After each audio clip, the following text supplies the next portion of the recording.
Olá, eu sou o professor José Carlos Barbieri, estou na função de reitor do UniCV. Estamos começando mais uma edição do Poder e Educação. Lembrando que o Poder e Educação é transmitido pelo canal do YouTube do UniCV, bem como também pela Rádio UniCV. No episódio de hoje, estamos recebendo a professora Marcela Faveiro. A professora Marcela Faveiro, ela é graduada em administração, graduada em moda, tem mestrado em têxtil e moda e tem o doutorado em administração. Está no UniCV há 14 anos, já foi diretora de pós-graduação e pesquisa da nossa instituição e atualmente assumiu a graduação EAD. E daí o cargo passou a ser chamado de Direção Acadêmica EAD. Seja bem-vinda, professora Marcela. Se pudesse apresentar para todo o nosso público, os nossos alunos, professores e também colaboradores que estão seguindo o nosso Poder e Educação, fique à vontade. Obrigada, professor. Primeiramente, agradecer o convite. É uma honra estar aqui para discutir com vocês um pouquinho sobre essa temática. Como o senhor comentou, assumi recentemente aí a diretoria acadêmica do EAD. Agradeço de prontidão também o convite. Já estou na instituição há 14 anos e hoje a gente vai conversar um pouquinho de várias implementações que eu auxiliei e como é que a gente pode ajudar a educação com esse olhar que a gente tem. Exatamente, falando em ampliação, você ampliou então o portfólio das nossas pós-graduações na modalidade à distância e implementou também um programa de internacionalização da nossa instituição, além, é claro, de ter atuado muito firmemente no Smart Space, implantando, implementando e também quando a gente fala da central de carreiras. Então, são programas extremamente importantes para a nossa instituição que acabou ajudando muitos alunos, bem como também muitos professores.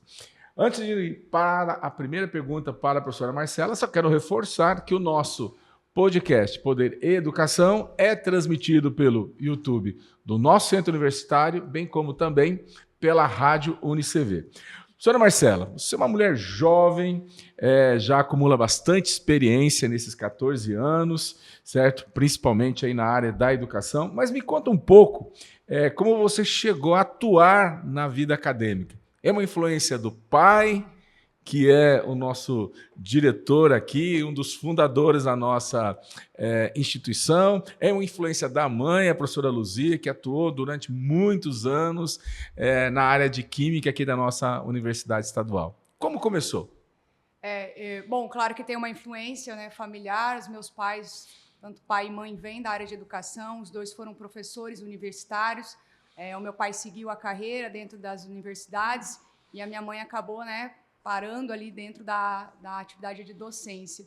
Mas eu não gosto nem de me comparar, porque eu nunca conseguiria chegar a fazer o que eles fazem. Eu acho que são grandes referências quando a gente pensa em docência. Até hoje eu sou comparada com Hamilton, se identificam ali o meu sobrenome, porque realmente ele conseguiu transformar a vida de muitas pessoas através da atividade dele. E a minha mãe, que é a Luzia, ela é uma referência em pesquisa. Ela tem uma premiação Jabuti, então, para quem não conhece, é a premiação mais alta a nível de literatura. Então, assim, eu pego a influência, mas não ouso nunca me comparar com eles, porque eu imagino que eu nunca vou alcançar o nível que os meus pais têm, quanto profissionais. A minha carreira acadêmica ela começa lá na escolha da graduação. Eu iniciei a graduação em moda pela Unicesumar e logo no segundo ano eu quis fazer atividade de iniciação científica e naquela ocasião a Unicesumar não oferecia ainda. E aí eu optei em fazer uma segunda graduação na UEM. É claro que não pude parar uma, como os meus pais sempre falaram, começou alguma coisa, termina, que no futuro isso vai fazer diferença.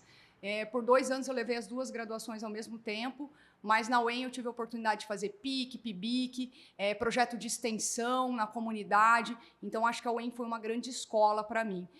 Ainda durante a graduação, como eu já havia concluído moda, eu já fiz a primeira pós-graduação aqui na instituição, ainda como Faculdade Cidade Verde, então aquele momento já me preparou para alguns desafios de carreira que eu fui encontrando mesmo antes de terminar o mestrado. Então, enquanto eu estava no mestrado, eu já estava orientando TCCs aqui da instituição, e aquilo já ia me preparando para uma carreira dentro de universidades.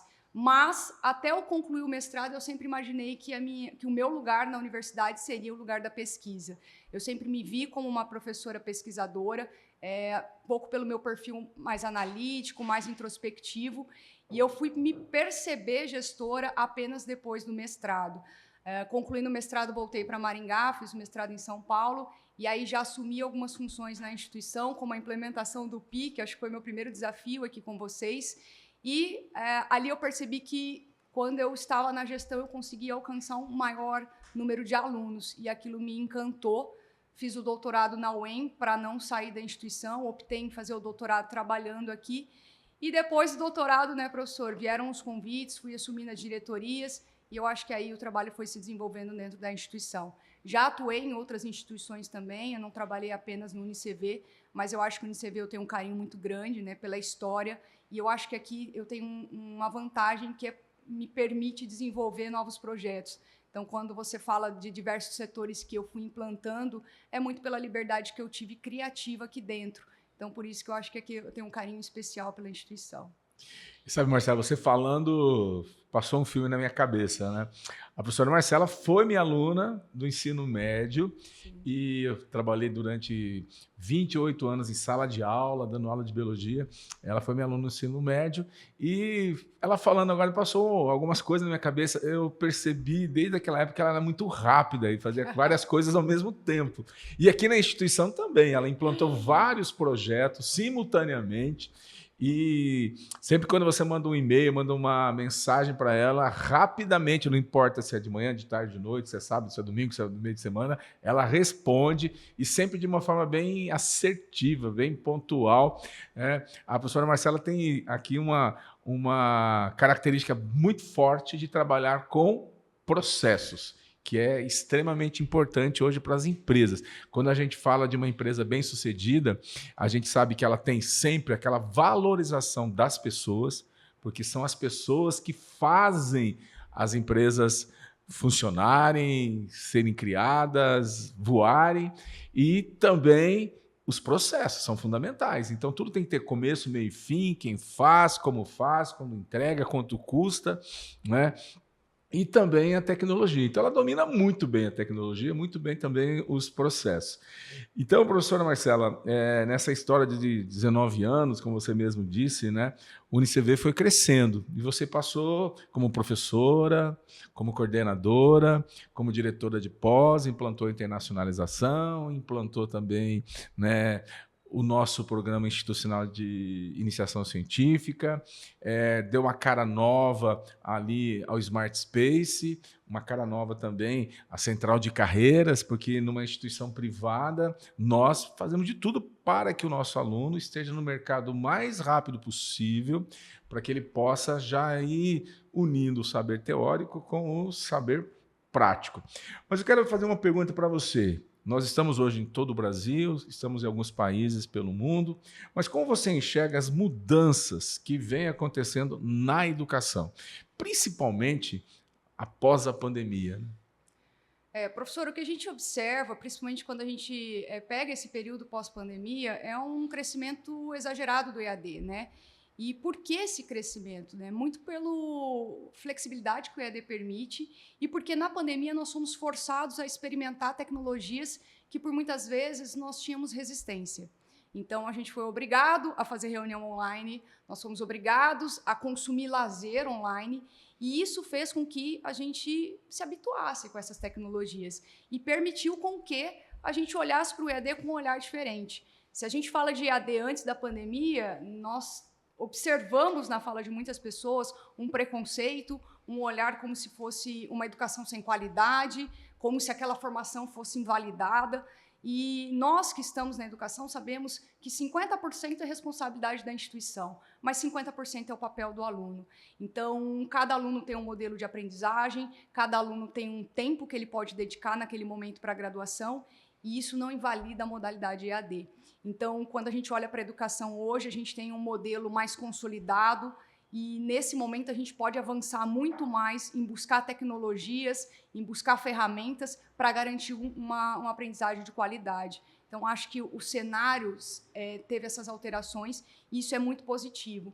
O que eu observo também, e aí não apenas após a pandemia, mas outro dia eu estava olhando um pouco sobre carreiras, e no momento que nós fomos escolher as graduações, né, a carreira que a gente ia seguir, as opções davam para contar na mão. Né? Se muito, a gente tinha 20, 30 cursos. E mesmo assim, a gente já tinha dificuldade de escolher, de entender qual é a nossa vocação, o nosso dom ali. Hoje, a gente, só no UniCV, temos mais de 100 cursos de graduação, na modalidade EAD, no presencial, e as possibilidades são infinitas. Então, nós temos um leque de possibilidades para quem quer começar a sua carreira e entendendo as diversidades de profissões que existem, que antes a gente não tinha. Antes era necessário que eu, como aluno, me encaixasse numa caixinha que muitas vezes não fazia sentido para mim. Eu quero trabalhar com redes sociais. Não, mas você tem que fazer publicidade e propaganda. Não, mas eu não quero. Não, mas é isso que tem. E hoje não. Hoje eu consigo atender esse aluno que está chegando na particularidade e individualidade dele com essa gama de cursos que nós temos. Então, acho que o ensino é muito mais democrático hoje do que era há 5, 10 anos atrás. Marcelo, você falou muito bem que existia aí um preconceito muito grande para com a educação à distância. Nós, UniCV, entramos na educação à distância em 2017, mas fortemente a partir de 2018. De lá para cá, o número de alunos na educação à distância foi crescendo, foi crescendo. Hoje, nós temos aproximadamente 10 milhões de alunos fazendo ensino superior no Brasil. Muito aquém do que nós poderíamos ter, mas nós temos 10 milhões. E nesses 10 milhões, 50% estão na educação à distância, 50% estão na educação presencial. Para você, quais são os diferenciais da educação à distância que estão ajudando nesse crescimento de trazer mais alunos para esta modalidade? Professor, eu acho que o principal diferencial é a flexibilidade, né? E quando eu falo flexibilidade, a gente precisa entender o conceito na sua amplitude. Então, quando eu estou falando de educação à distância, eu estou falando que eu permito com que uma pessoa trace uma mudança de carreira, por exemplo. O que com o ensino presencial é quase inviável. O aluno já tem uma rotina de trabalho durante o dia, fazer um curso denso à noite para conseguir fazer uma transição. E a educação à distância permite isso. Esse aluno já tem maturidade de metodologia de aprendizagem, já tem muitas vezes uma graduação e ele quer se organizar para mudar. Então, eu conheço muitas histórias de pessoas que se aproveitaram do EAD para conseguir fazer essa transição com tranquilidade. Quando eu falo de flexibilidade, eu falo de mulheres que muitas vezes têm filhos e não poderiam estudar porque não tem com quem deixar a criança à noite. Né? E muitas vezes não tem uma renda para pagar alguém para ajudar, ou a família mora longe, e o ensino à distância permite com que essas mulheres estudem. Eu falo de comunidades onde o ensino presencial nunca chegaria, e o ensino à distância está lá, né? Por meio da internet, por meio de materiais impressos, ele está acessando pessoas que nunca teriam acesso ao ensino presencial. Eu nunca acho que vai ser uma comparação entre modalidades, e sim entendo que cada um tem uma facilidade maior com cada modalidade.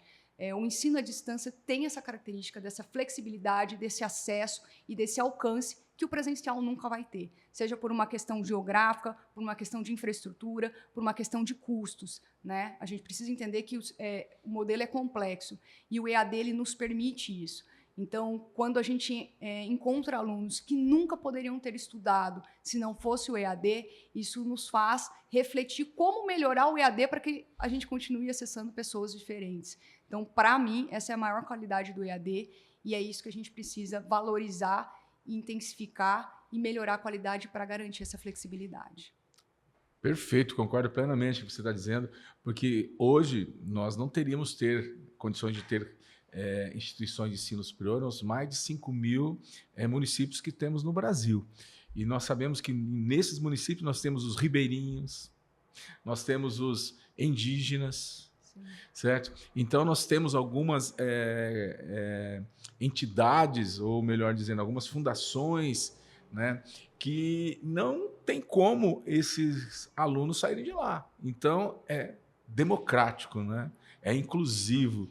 E acaba transformando as suas comunidades. Eu vou dar até um exemplo, professor. Quando o senhor traz a palavra inclusivo, Por exemplo, a gente teve uma aluna de pós-graduação em EAD aqui na instituição, que é autista, né? E ela, inclusive, encaminhou o depoimento para nós.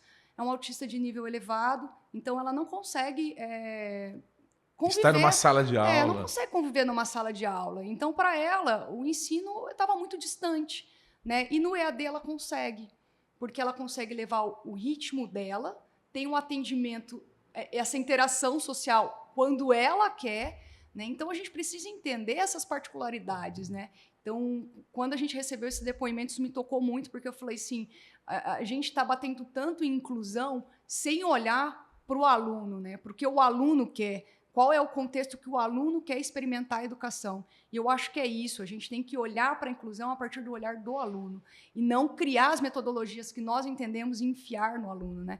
Então, quando ela mandou esse depoimento, isso me fez brilhar os olhos em termos de EAD e falar, nossa, a gente alcançou alguém que o presencial não alcançaria, sem desmerecer o presencial, mas esse aluno foi transformado apenas porque existe EAD. Perfeito, concordo plenamente com você. Mas me conta um pouco dos projetos que você implantou na nossa instituição, que você desenvolveu. Entre eles, nós podemos destacar a importância do Smart Space, que é uma referência não só para Maringá, mas já no estado do Paraná, bem como também a Central de Carreiras. São dois projetos distintos, mas que colocam em evidência a nossa instituição quando a gente fala em inovação, em tecnologia e quando a gente fala de empregabilidade. Como você poderia dizer para nós sobre a importância deles e como você implementou tudo isso? Isso.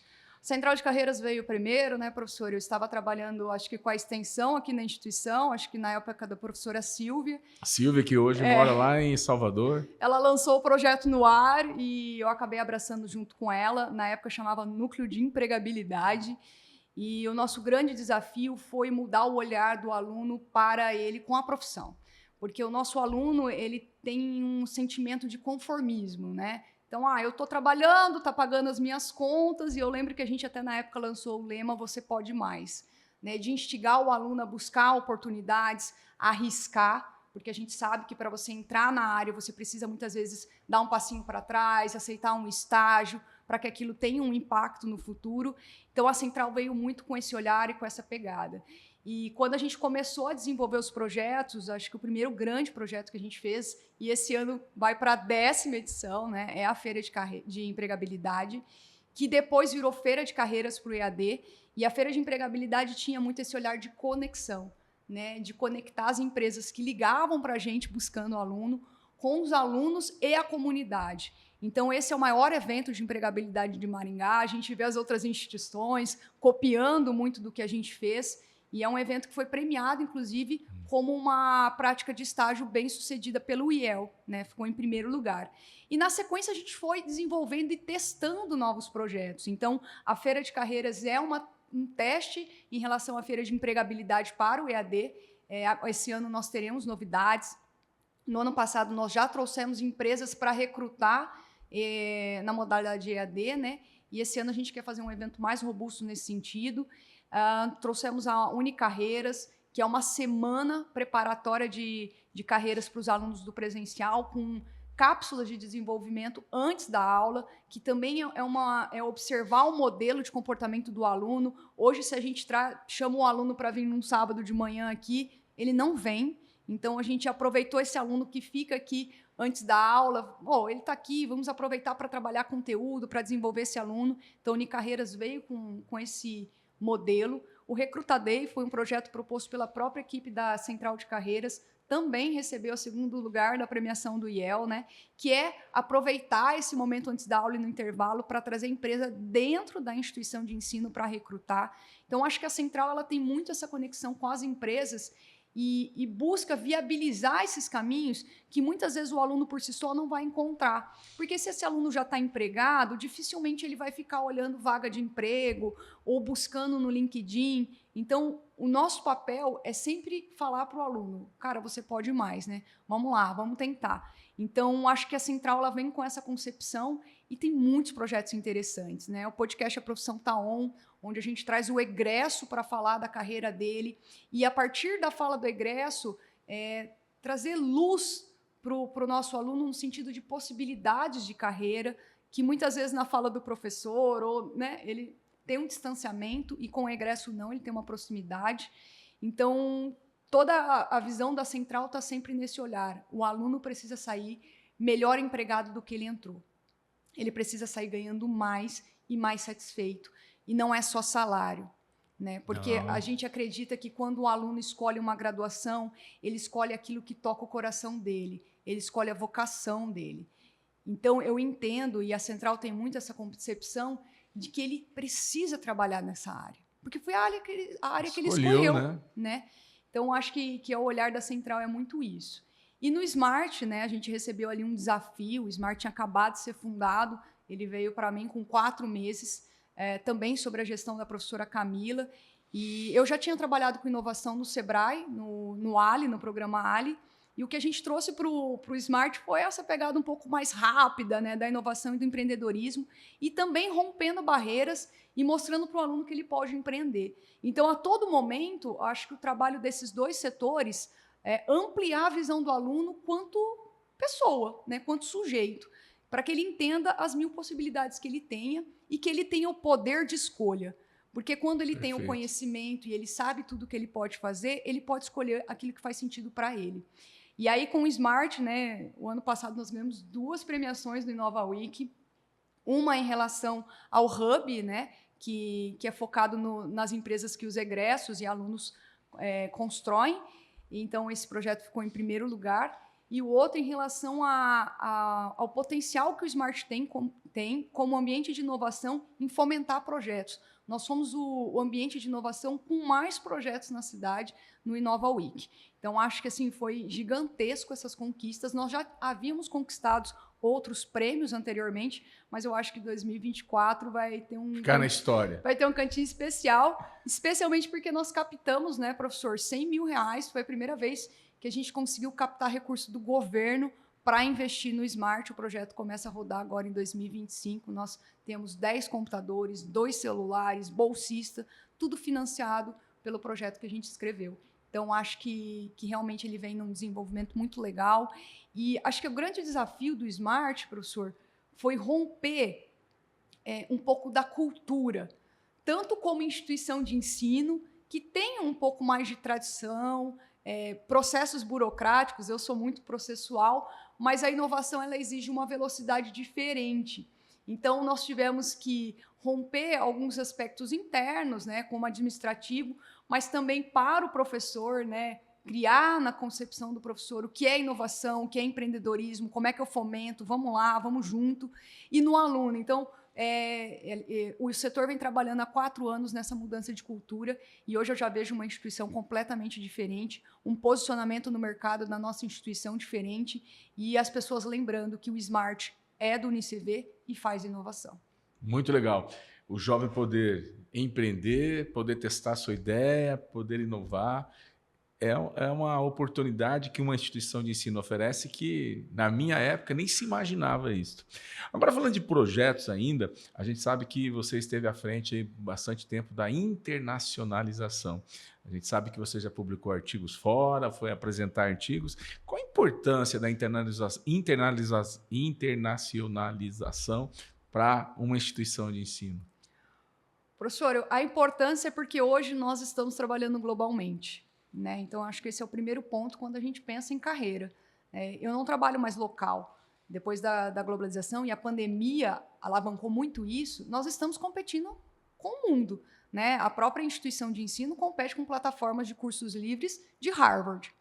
E o teu negócio, o negócio no qual você está alocado, provavelmente está competindo com a Shein, com a AliExpress. Então, nós estamos competindo com o mundo e nós precisamos cada vez mais compreender o mundo.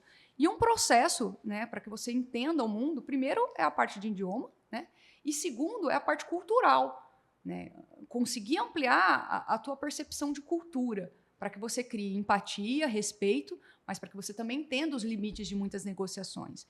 Então, a internacionalização ela é fundamental para a construção desse profissional do futuro, né? Quando nós começamos a trabalhar a internacionalização na instituição, a primeira situação foi mapear o quanto que o nosso aluno, colaborador e professor conseguem entender, no mínimo, né, um outro idioma. E isso a gente percebeu que nós estávamos defasados em relação à quantidade de colaboradores, alunos, professores que falam inglês, por exemplo. Então, nós já entramos com um projeto oferecendo bolsas de inglês básico. Foram mais de 1.000 bolsas ofertadas em 2024. E esse projeto tende a crescer. Um outro desafio que nós observamos, professor, foi que aqui na comunidade de Maringá, nós estávamos recebendo muitos estrangeiros, mas eles estavam com dificuldade de entrada no mercado de trabalho. E essas percepções elas são muito importantes quando a gente tem aquele evento Conexão RH, onde a nossa instituição recebe os recrutadores das empresas, porque é um momento de troca, que a gente consegue sentir o mercado, né? Então, as empresas até contratavam, mas esse estrangeiro ele sofria muito preconceito no ambiente de trabalho.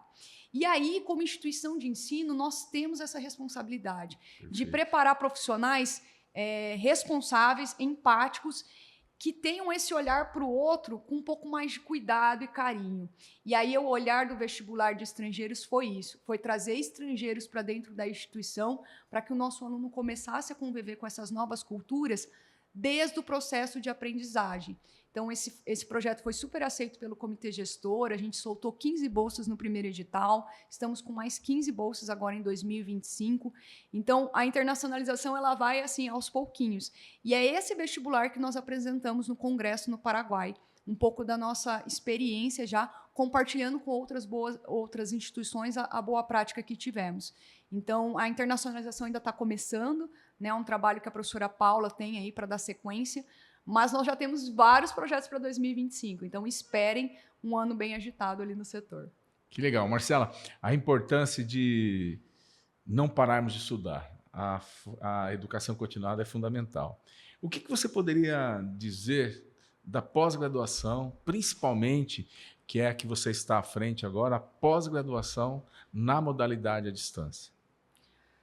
Eu acho que quando a gente fala em continuar a estudar, a pós-graduação é o caminho mais simples, né? Porque dentro da concepção de buscar pílulas de conhecimento, a pós ela permite com que você desenvolva uma habilidade sem ter que cursar, às vezes, uma graduação inteira, porque você quer um ponto específico, né? Então, ela é fundamental. Se você olhar o meu currículo, eu praticamente tenho uma pós por ano. Não só na instituição, eu busco metodologias diferentes, mas eu estou sempre estudando, sempre aprendendo. Ah, mas você precisa aprender só aquilo da sua função? Então, sou formada em administração, vou estudar só gestão? Não. Acho que a pós tem esse diferencial de permitir com que a gente amplie. Então, recentemente fiz uma pós aqui na instituição de TEA, né? O autismo está aumentando, nós vamos receber colaboradores autistas. Como eu me preparo para isso?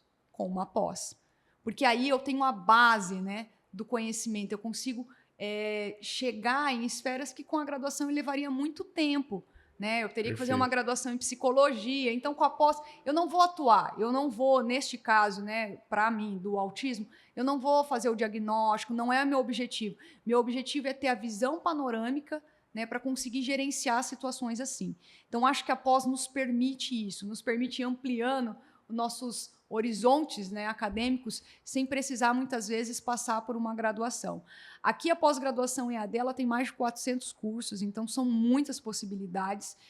O modelo é todo remoto, não exige presencialidade, né, e tem essa vantagem de você conseguir concluir em pouco tempo. Né? Nossos cursos têm um mínimo de 4 meses. E isso é interessante porque, às vezes, a gente precisa dessa velocidade para um plano de carreira, para passar em determinado processo seletivo, até dentro da própria instituição. Então, acho que essa é uma vantagem.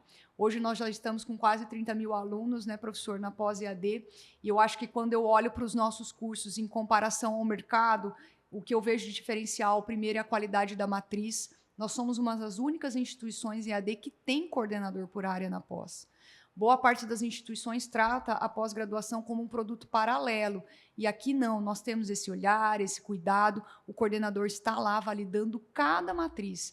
Então, isso é muito importante, porque a nossa matriz ela é específica. Ela não é uma matriz, aí eu convido todo mundo a entrar no site e olhar, que você vai olhar no concorrente assim, docência, metodologia, a pessoa nem vai trabalhar com metodologia, mas tem lá a disciplina. Não, nossa matriz é muito específica. Quando você olha para a nossa área de engenharia, é tão importante o papel do coordenador que boa parte dos nossos cursos já estão homologados no CREA, que é o conselho profissional. Então, isso dá garantia para o aluno da qualidade do que a gente está entregando.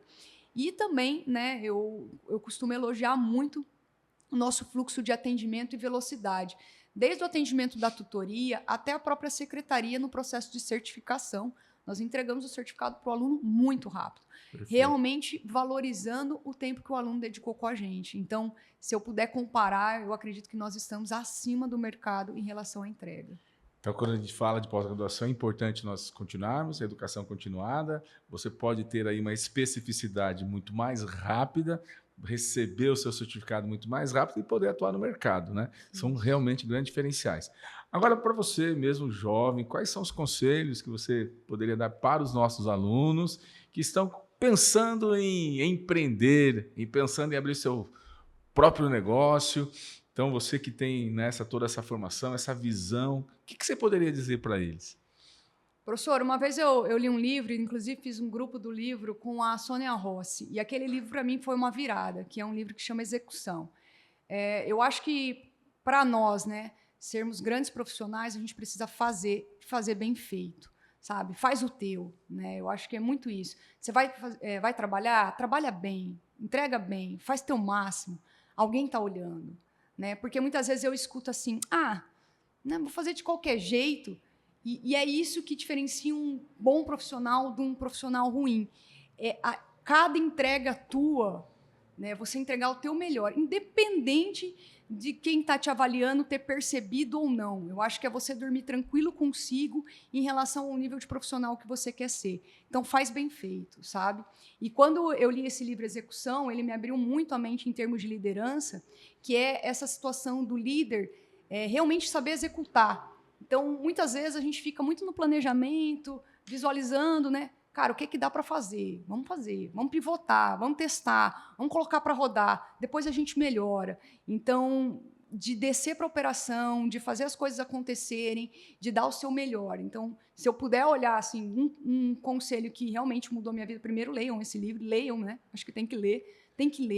E realmente, cada dia que a gente acorda, a gente tem que sair de casa para fazer o nosso melhor. Se for para fazer mais ou menos, às vezes nem compensa ir, sabe? Compensa você falar, hoje eu fico, porque amanhã eu entrego 100%. E a gente não pode separar o conhecimento.